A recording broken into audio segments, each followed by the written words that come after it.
আমার মনে হচ্ছিল আমি হাতে ধরে অনেকগুলো ব্যাটার নষ্ট করে ফেলছি।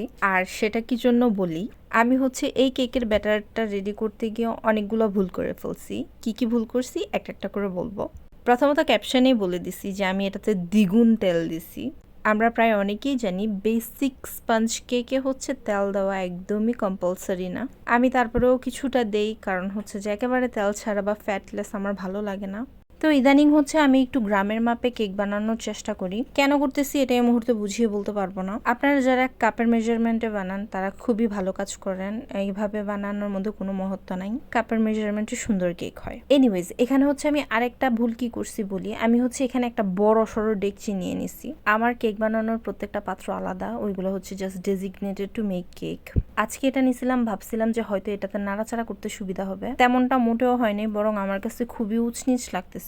ব্যাটারটা যেহেতু একদমই আমার মনসই ছিল না, আমি তো তাড়াতাড়ি করে এগুলা চুলাই দিয়ে আবারও ডিম নামাই ফেলছিলাম। ভাবলাম কোনো কিছু হয়ে গেলে আবার বানাবো। এখন একটু এন্ড রেজাল্টটা দেখায় এবং বলি। এখানে হচ্ছে দুইটা কেকই আমি ফ্ল্যাট করছি। এখানে আমি দোনোটা কেকই ফ্ল্যাটের মধ্যে করছিলাম, কিন্তু এগুলো একটু বেশি ফ্ল্যাট হয়ে গেছে। এছাড়া তেমন কোনো সমস্যাই হয়নি, বরং কেকটা সুপার সফট হয়েছে। এই কেকগুলো মোটেও ফল্টি না, বরং প্রথম দিকে আমার কেকগুলো এরকমই হইতো যখন আমি কোর্স করে বানানো শিখছিলাম। ভিতরটা দেখুন কতটা সফট।